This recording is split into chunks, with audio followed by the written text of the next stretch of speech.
me chamo Ludmila, eu sou outra monitora. Vim explicar para vocês, né, dar continuidade ao conteúdo sobre as funções do trato urinário. Thalita falou um pouquinho para vocês sobre a formação da urina, né, e com a excreção de resíduos e toxinas, que é uma das funções, da regulação de líquidos e excreção celular e de eletrólitos também, e do controle do balanço hídrico. É importante que haja esse controle, né, para haver o equilíbrio, e da regulação do equilíbrio do ácido básico, né, do pH, e do controle da pressão arterial.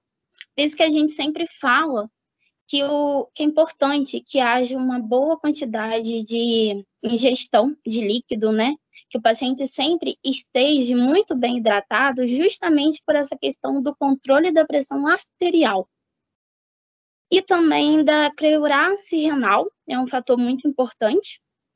Regulação da produção de eletrólitos, né? Ele regula essa produção. A síntese de vitamina D, secreção das prostaglandinas e a regulação do equilíbrio do cálcio e do fósforo, que são 2 minerais essenciais, e ativação do hormônio do crescimento também. Pode passar para mim, por favor? Agora, falando um pouquinho sobre infecção do trato urinário. O que seria essa infecção? A infecção, ela é ocasionada pela proliferação de micro-organismos em qualquer região do trato urinário. Aqui nessa imagem a gente vê a infecção, né? E que pode ocorrer tanto no homem quanto na mulher, mas tem diferenciação, principalmente pela questão do tamanho da uretra, que é muito diferente, né? Do tamanho tanto do homem quanto da mulher. Isso é um fator, assim, muito importante com relação à infecção, porque a mulher ela é mais propensa a ter infecção justamente pelo tamanho da uretra. Aqui no próximo slide eu vou explicar melhor para vocês. Pode passar para mim. Como eu falei, a infecção ela pode afetar tanto o trato urinário superior quanto inferior. Ela é causada por micro-organismos patogênicos, a Escherichia coli, né, que ela é uma bactéria que está especialmente no trato intestinal.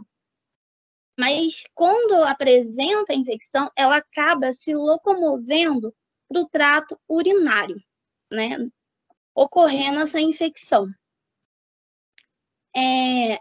Ela geralmente acontece, né, pode acontecer com maior frequência em mulheres, e também em pessoas, né, hospitalizadas também pode ocorrer. E ela pode aparecer em 3 formas diferentes. Na uretra, conhecida como uretrite, na bexiga, a cistite, e no rim também.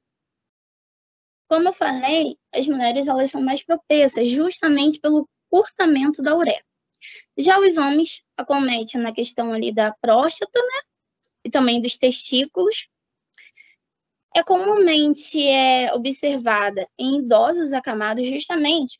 Lembra que eu falei para vocês sobre a questão da Escherichia coli, ela ser uma bactéria que é comum no trato intestinal? Nesses idosos acamados, muitos utilizam fraldas.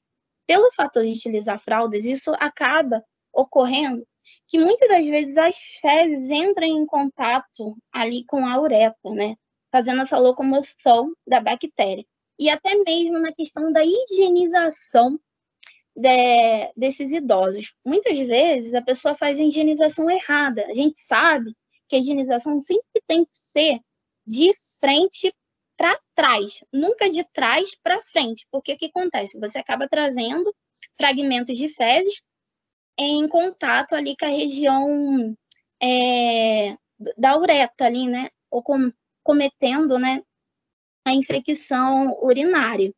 Também na gravidez, porque o que acontece? O feto acaba fazendo uma pressão na bexiga. Com essa pressão, ela fica tão mais, né, conforme o feto vai crescendo, ela fica mais restrita, né? O espaço fica mais restrito. E faz com que a grávida seja mais propensa a ter infecção urinária. Falando um pouquinho para vocês sobre sinais e sintomas, né, no próximo slide. Pode passar para mim? Os sinais mais comuns são a disúria, que seria um desconforto, uma dor no urinar, né? O ardor, que é comum, que venha junto com a dor. Uma urgência urinária, às vezes a pessoa sente muita vontade de ir no banheiro e acaba não urinando com grande quantidade, né? Porque é comum que isso aconteça na infecção urinária. A notúria, que seria quando o paciente ele tem mais vontade de urinar durante o período noturno. A incontinência urinária, uma dor na região pélvica, principalmente quando a infecção é um dos principais sintomas, né? Quando ela está no início, a pessoa começa a sentir essa dor na região pélvica. A hematúria, que seria os fragmentos de hemácias no sangue. A albumúria, que seria os fragmentos de proteínas, né? Porque a gente sabe que é um tipo de proteína. E a dor lombar também, e a febre. A febre, ela já aparece quando a infecção urinária está num grau mais alto, porque o corpo começa a criar uma defesa, mostrar que tem realmente a presença de um micro-organismo. Então, a febre é quando ela já está mais num estado um pouco mais grave, né, da infecção. Aqui do lado a gente vê, né, a relação das cores, né? Quanto mais escura, né, que tá essa urina, maior a quantidade maior o grau de infecção, né, consequentemente, maior a quantidade de bactérias também, consequentemente, maior quantidade de segmentos também nessa urina, e também uma menor quantidade de hidratação. O diagnóstico de infecção urinária, como que acomete? Primeiramente, a gente observa os sintomas clínicos desses pacientes, o que eu falei anteriormente, né? A febre, a dor lombar, né? A ardência, né, na urina, quando o paciente vai urinar. O AS, né, que seria com relação aos elementos anormais de segmentos, né? Que quando a pessoa está com essa infecção, vai aparecer outros tipos de elementos que não são normais que apareça, né, na urina. A urocultura, que é um procedimento para saber, né, a infecção urinária.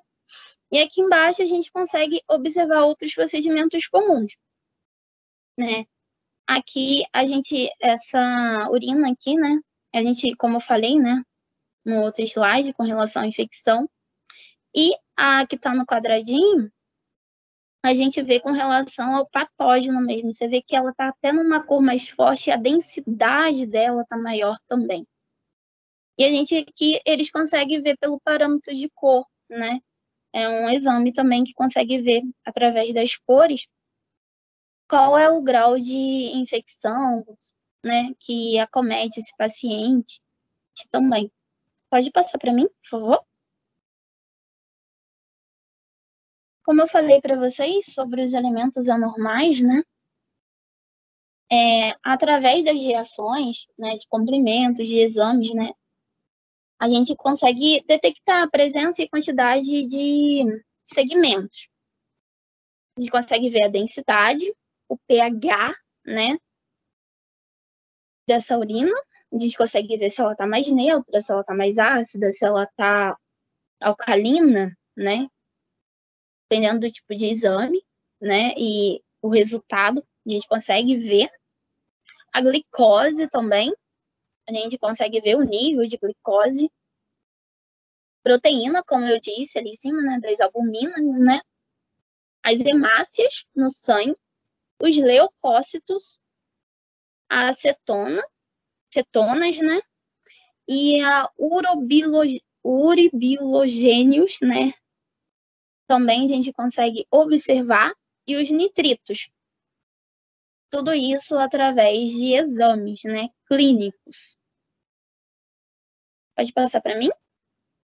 Aqui embaixo, nesse quadro, a gente consegue ver a densidade, o pH, a glicose, as hemácias, os leucócitos, né? Só que cada um colocando um parâmetro adequado, sendo que o pH normal é de 5,5 a 7, né? Onde os alcalinos têm as bactérias que alcalizam a urina, dieta pobre em proteína animal. Tem o ácido, que é diarreia, uso de diurético também. Isso pode fazer com que essa urina ela fique um pouco mais ácida. A glicose, a presença de glicose na urina é um forte indício que os níveis do sangue estejam muito altos, né?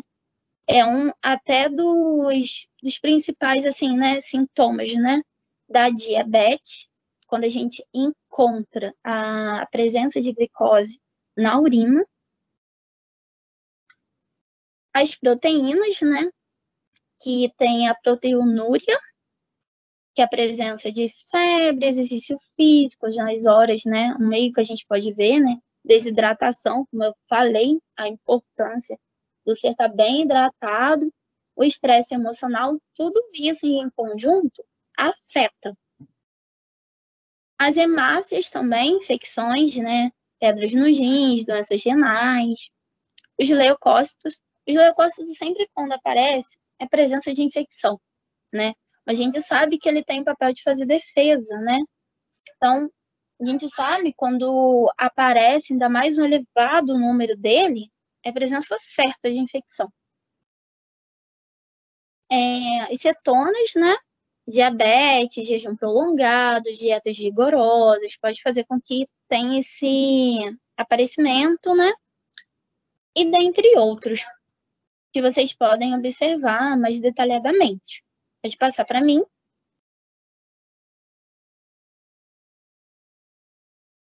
Nesse slide, como eu já tinha comentado, né, com relação à coloração, a gente sabe que quanto maior a hidratação desse indivíduo, mais clara vai estar essa urina também, né?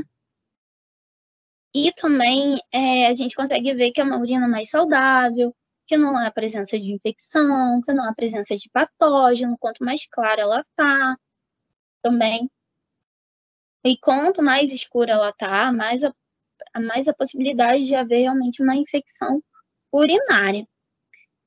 Aqui a gente consegue ver a questão dos exames, né, os parâmetros bioquímicos, a quantidade de proteína adequada, os aspectos, né? Aspecto turvo, amarelo, quando tem ausência de proteína, de glicose, né? Então, são todos esses parâmetros que são essenciais para poder observar se há presença ou não de infecção. Pode passar para mim? Falando um pouquinho com relação ao tratamento, quando há presença de infecção, um dos medicamentos mais utilizados são o antibiótico, para poder destruir esses micro-organismos que estão localizados no trato urinário. Gente, eu vou parar por aqui, mas quero agradecer vocês, né? Agradecer vocês. E na próxima aula eu vou explicar um pouco mais para vocês sobre tratamento. Obrigada.